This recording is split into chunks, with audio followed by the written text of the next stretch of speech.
Hello students, आज हम advanced accounting का एक फर्स्ट टॉपिक शुरू कर रहे हैं, internal reconstruction. Advance accounting basically corporate accounting का ही पार्ट है। इसमें कॉर्पोरेट अकाउंटिंग मतलब कंपनी अकाउंट्स के काफी इंपॉर्टेंट टॉपिक्स हम कवर करेंगे, जिसमें आज मैं जो फर्स्ट टॉपिक शुरू कर रहा हूं that is internal reconstruction. Internal reconstruction बहुत इंपॉर्टेंट टॉपिक है, सिंपल टॉपिक है, जर्नल एंट्रीज बेस्ड है सारा टॉपिक ये। सबसे पहले what is the meaning of internal reconstruction. Internal reconstruction का मतलब क्या होता है, पहले हम जरा इंटरनल रिकंस्ट्रक्शन का मीनिंग देख लें, उसके बाद मैं इसकी जर्नल एंट्रीज आपको शुरू करवाता हूं। Internal reconstruction is an arrangement. ये एक अरेंजमेंट है, एक प्रोसेस है जिसे हम प्रोसेस भी कह सकते हैं, इन विच कंपनीज, ये कंपनीज में होता है, ऑल्टर मतलब चेंज करना, रीऑर्गेनाइज और रिड्यूस द क्लेम्स। किसके क्लेम्स ऑल्टर करने हैं, रीऑर्गेनाइज करने हैं या रिड्यूस करने हैं? Of share holders,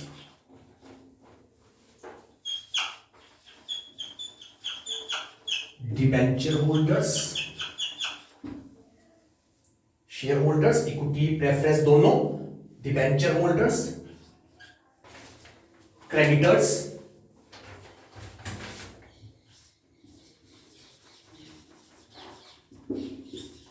and other liabilities.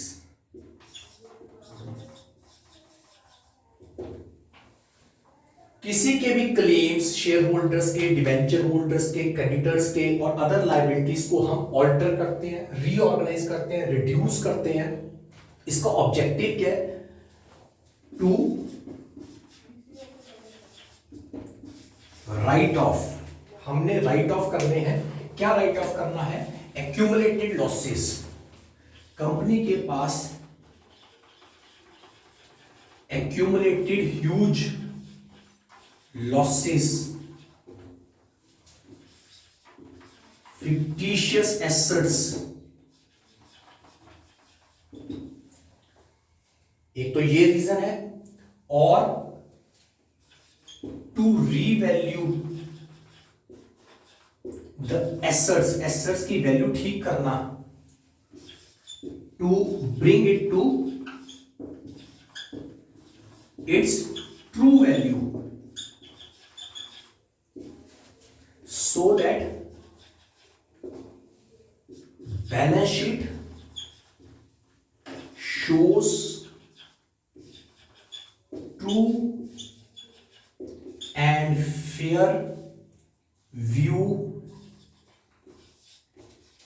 of the financial position of a company। मैं जरा एक एक लाइन आपको इसकी समझाता हूं। इंटरनल रिकंस्ट्रक्शन, एक्सटर्नल रिकंस्ट्रक्शन नहीं है, इंटरनल रिकंस्ट्रक्शन है। इट इज एन अरेंजमेंट और a process in which companies, ये सिर्फ कंपनीज करती हैं, क्या करती हैं? ऑल्टर करेंगी, रीऑर्गेनाइज करेंगी, रिड्यूस करेंगी। क्या? The claims of the share holders. एक तो शेयर होल्डर्स के क्लेम्स को हम रिड्यूस करेंगे, ऑर्गेनाइज, रीऑर्गेनाइज करेंगे, ऑल्टर करेंगे।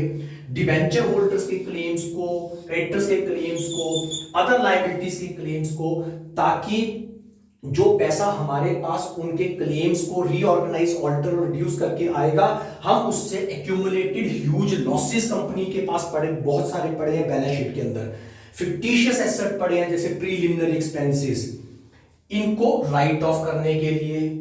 सेकेंडली, दूसरा ऑब्जेक्टिव क्या है?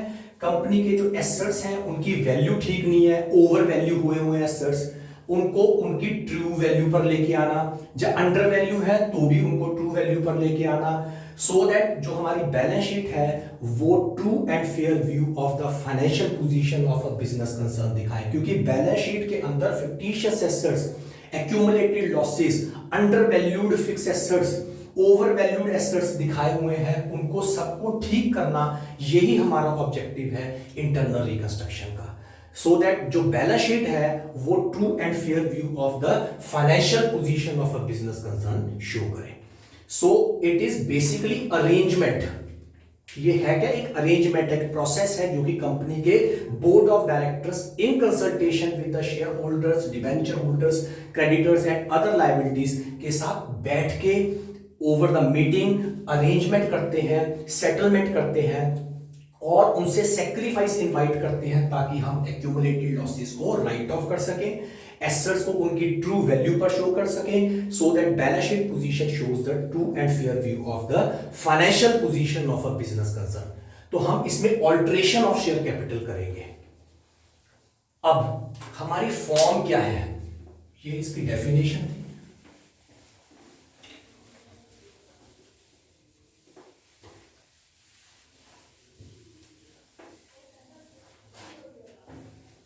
Now, what are the forms?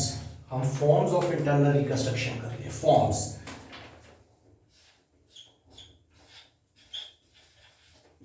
of internal reconstruction किस तरीके से करते हैं हम? Forms, कौन कौन सी forms हैं internal reconstruction की? Basically there are two types of internal reconstruction, हम दो तरीके करेंगे, रीऑर्गेनाइज करेंगे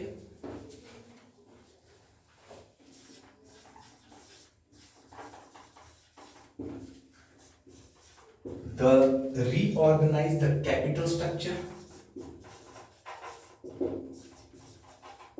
हम कंपनी का कैपिटल स्ट्रक्चर चेंज करेंगे of company.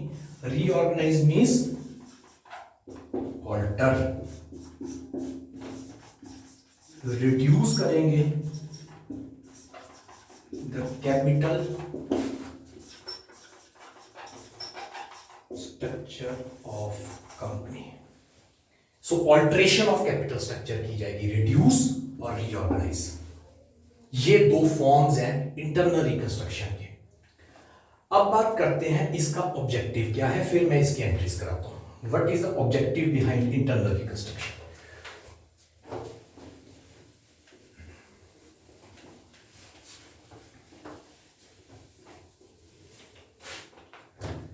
Objectives of internal reconstruction, why company goes for internal reconstruction? First objective है हमारा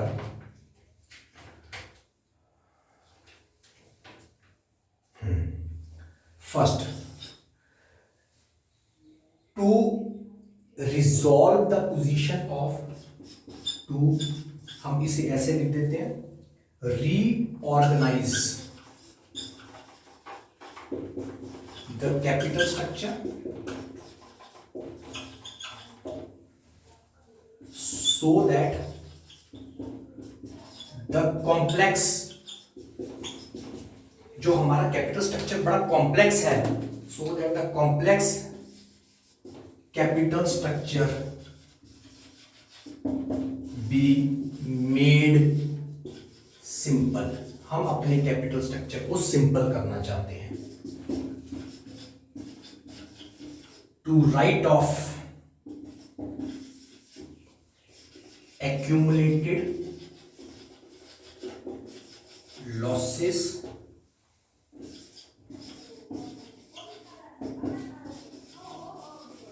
fictitious assets and intangible fixed assets। Third, to show and bring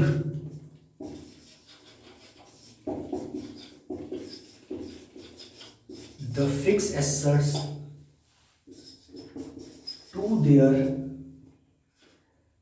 fair value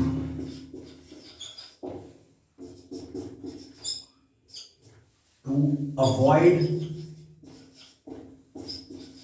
over capitalization।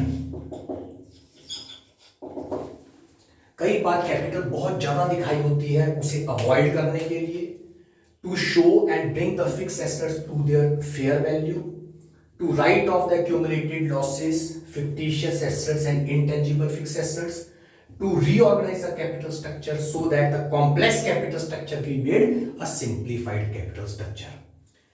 तो ये हम एक और भी objective होता है, to alter the face value of capital. कई बार हमें कैपिटल की फेस वैल्यू भी चेंज करनी पड़ती है। जैसे 10 रुपीज का शेयर है, उसे 100 का बनाना पड़ता है, 100 का शेयर है, उसे सब डिवाइड करके 10 का बनाना पड़ता है। तो ये 4-5 ऑब्जेक्टिव्स हैं जिसके कारण company internal restructuring, reorganisation scheme में जाती है। अब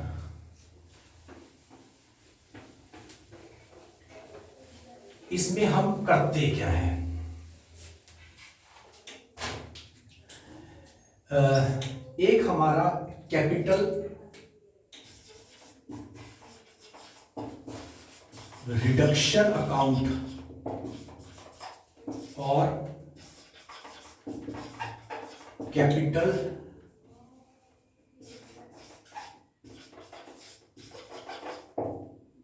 रीऑर्गेनाइजेशन अकाउंट ओपन करते हैं हम। ये एक नया अकाउंट ओपन करना पड़ता है। This is an account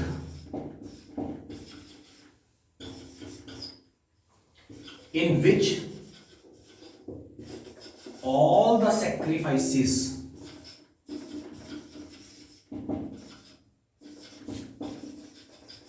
made by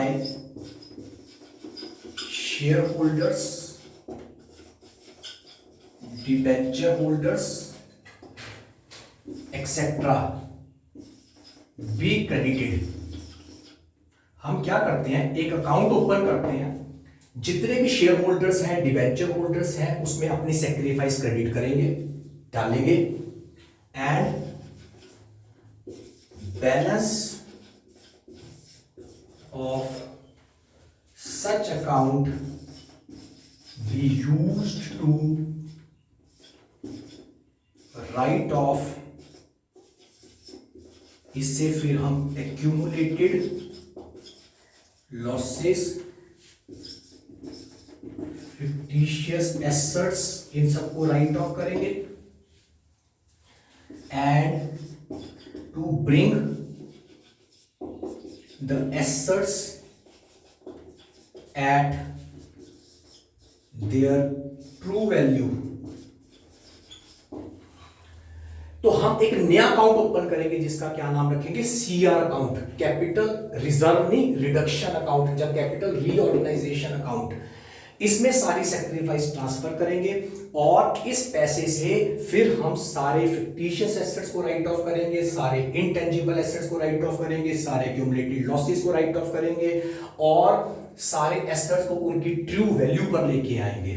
तो ये इसका ऑब्जेक्टिव इस अकाउंट ओपन करने का यही है कि हम इसमें सेक्रीफाइस ट्रांसफर करें और उससे आलतू फालतू के एसेट्स को राइट ऑफ कर सके जो हमारी बैलेंस शीट पोजीशन को वीक कर रहे हैं, so that balance sheet position shows, the balance sheet shows true and fair view of the financial position of a business concern. हमारी बैलेंस शीट के अंदर एसेट साइड पर बहुत सारे fictitious assets, intangible assets, accumulated losses, over valued fix asset दिखाए हुए हैं। तो उनको ठीक तरीके से उनको बैलेंस शीट से निकालने के लिए, उनको बैलेंस शीट से राइट ऑफ करने के लिए ही हम कैपिटल रीऑर्गेनाइजेशन स्कीम एक एनफोर्स कर रहे हैं, सो दैट कंपनी की balance sheet position true and fair view show करे। अब इसकी जर्नल एंट्रीज क्या है? सारी जर्नल एंट्रीज नहीं हम एक ही बार में कर सकते क्योंकि बहुत लेंथी एंट्रीज हैं इसकी। सबसे पहले हम बात करते हैं कि अगर हमें इक्विटी शेयर्स की एंट्रीज करनी हो, इक्विटी शेयर्स की, पहले हम इक्विटी शेयर्स के रिगार्डिंग एंट्रीज कर लेते हैं। इक्विटी शेयर्स कि कौन कौन सी एंट्रीज होंगी। मैं एग्जांपल देता हूं आपको, उससे आपको बिल्कुल क्लियर हो जाएगा। सपोज 10,000 शेयर्स हैं ऑफ 10 ईच, मतलब 1 लाख के शेयर्स हैं। हमने क्या किया, टोटल अमाउंट सेम रखी, हमने सिर्फ 1000 शेयर्स ऑफ 100 ईच कर दिया। टोटल अमाउंट सेम रखी, मतलब हमने फेस वैल्यू चेंज कर दी। हमने फेस वैल्यू चेंज कर दी। उल्टा भी हो सकता है, 100 रुपीज का शेयर था, उसको 10 का कर दिया। जब 10 का शेयर था, उसको 100 का कर दिया, but the total amount remain same. इससे फायदा क्या होता है, जब कंपनी अपनी फेस वैल्यू चेंज करती है तो मार्केट में उनके शेयर्स डील होना शुरू हो जाते हैं। कई बार छोटे इन्वेस्टर्स नहीं ले पाते क्योंकि फेस वैल्यू बहुत ज्यादा बड़ी है, तो वो उसको सब डिवाइड कर देते हैं। कई बार छोटी वैल्यू लेके लोग उस कंपनी की रेपुटेशन, गुडविल नहीं बनती, तो वो उसको कंसोलिडेट करके बड़ी वैल्यू का शेयर बना देते हैं। तो कंसोलिडेट जस्ट सब डिवाइड। तो फर्स्ट एंट्री, कंसोलिडेट और सब divide the equity share capital but total amount remains same. Entry क्या करनी है, आपको पता है लायबिलिटीज का क्रेडिट बैलेंस होता है, उसको डेबिट करेंगे, कैंसिल करेंगे। इक्विटी शेयर कैपिटल, ये ओल्ड वाली है, आपने ओल्ड लिखना नहीं है, नरेशन में लिखेंगे हम, वैसे बता रहा हूं आपको, ये ओल्ड वाली है। To equity share capital new वाली है, तो आप नरेशन में लिखेंगे being 10,000 shares of 10 each be converted to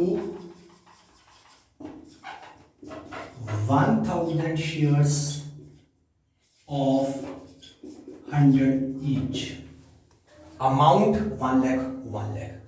तो ये ही माइंड में सोचना कि क्या फायदा हुआ इससे, ना तो कुछ पैसा आया ना गया, लेकिन मैंने आपको शुरू में ऑब्जेक्टिव में बताया था, कंपनी अपने शेयर्स को सब डिवाइड या कंसोलिडेट भी करती है, सो दैट मार्केट में इन्वेस्टर्स अपने शेयर्स को properly cell purchase trade off कर सके।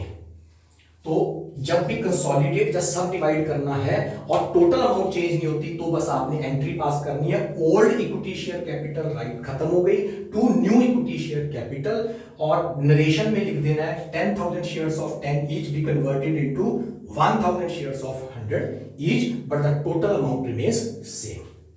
आई थिंक फर्स्ट एंट्री क्लियर है। सेकेंड एंट्री,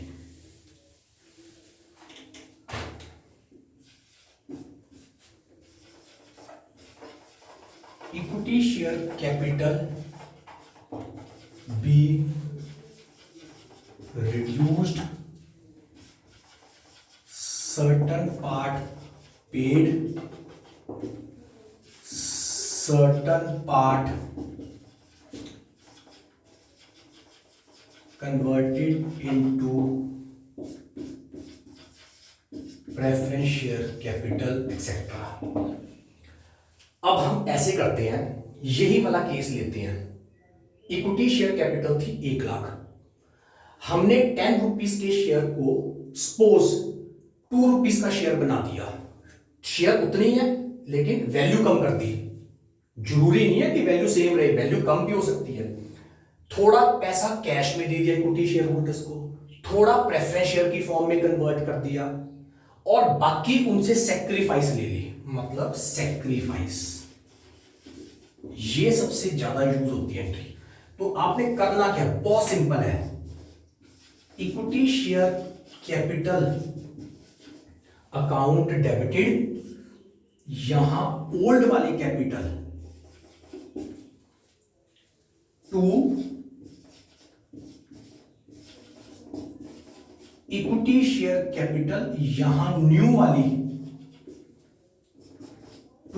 थोड़ा पेमेंट कर दी उनको कैश, टू सपोज प्रेफरेंस दे दिए, जो भी परसेंटेज होगा 10%, 8% प्रेफरेंस शेयर कैपिटल, और जो उन्होंने सेक्रीफाइस की उसे हम कहां ट्रांसफर कर देंगे, कैपिटल रिडक्शन अकाउंट, यहां आ जाएगी सेक्रीफाइस। एग्जाम्पल,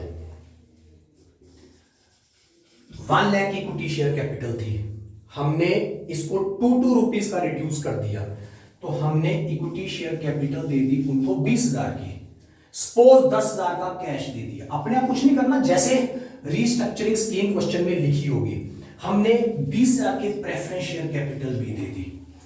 कितना सामान कैंसिल किया था, कितनी शेयर कैपिटल कैंसिल की थी, 1 लाख, कितने का आपको, कितनी की सेटलमेंट कर दी, 50,000 की, जो बाकी का 50,000 रह गया वो शेयर होल्डर्स ने फुल सेटलमेंट में बाकी पैसा छोड़ दिया कंपनी को, वो जो है उसे हम बोलते हैं सेक्रीफाइस। जो शेयर होल्डर छोड़ते हैं उसे क्या बोलते हैं हम, सेक्रीफाइस। वो कहां चला जाता है, कैपिटल रिडक्शन अकाउंट में क्रेडिट हो जाता है। अभी इसका सिंपल सा वे क्या है, ओल्ड कैपिटल को डेबिट करो, जो जो दिया है उनको क्रेडिट करो, अगर कोई सेक्रीफाइस की है वो कैपिटल रिडक्शन अकाउंट में क्रेडिट कर दो। बड़ा सिंपल। थर्ड,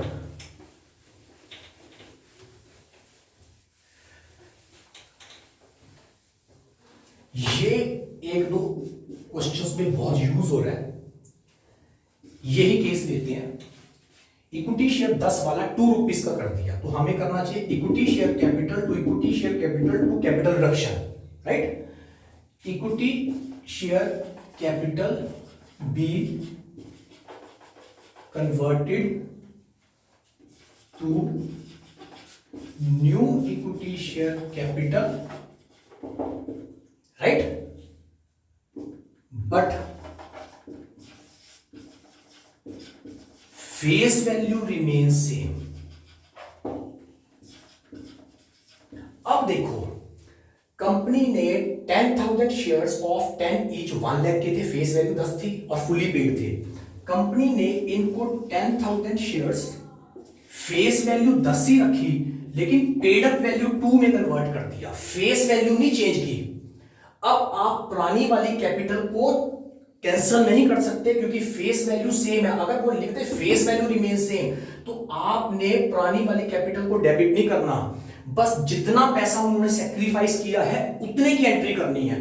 अदरवाइज हम क्या एंट्री करते, equity share capital 1 lakh to equity share capital 20,000 to capital reduction 80,000। लेकिन अगर उसने लिख दिया फेस वैल्यू रिमेन सेम, इसका मतलब आपने पुरानी कैपिटल को कैंसिल नहीं किया, बस उनकी सेक्रीफाइस इनवाइट करके उसे कैपिटल रिडक्शन अकाउंट में ट्रांसफर कर दिया।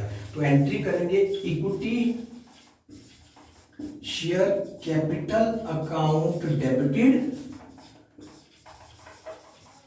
To capital reduction account with the amount of capital reduction। और अगर ये ना लिखा होता फेस वैल्यू रिमेन सेम, फिर हम करते हैं equity share capital account debited 1 lakh to equity share capital account 20,000 to capital reduction 80,000। लेकिन अगर उसने स्पेसिफाई कर दिया कि फेस वैल्यू रिमेन सेम, फिर हम सिर्फ और सिर्फ जितना कैपिटल रिडक्शन में अमाउंट जानी है उसी की एंट्री करेंगे, क्योंकि पुरानी वाली कैपिटल को हमने कैंसिल नहीं किया। Next entry, fourth entry,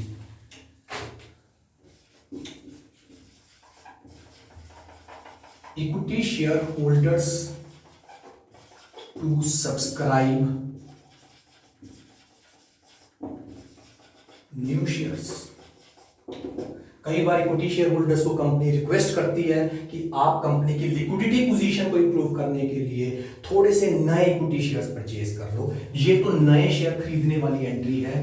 bank account debited to equity share capital to SPR if new shares are issued at premium. So there are only 4 entries. First consolidate सब डिवाइड करने की एंट्री, फिर equity share holders की full settlement करने की entry, फिर equity shares से sacrifice लेना लेकिन फेस वैल्यू सेम, और इक्विटी शेयर होल्डर्स को रिक्वेस्ट करना कि आप नए शेयर्स परचेज कर लें. एक तरह का राइट इशू हो गया सो दैट द कंपनी की जो लिक्विडिटी पोजीशन है वो इंप्रूव हो जाए. ये 4 एंट्रीज और इसका मीनिंग, ऑब्जेक्टिव, फॉर्म्स आप एक बार अच्छी तरह स्टडी करिए. नेक्स्ट वीडियो में मैं आपको प्रेफरेंस शेयर होल्डर्स और डिबेंचर होल्डर्स की एंट्रीज करेंगे, फिर हमारे क्वेश्चन शुरू हो जाएंगे. Thank you students, have a nice day.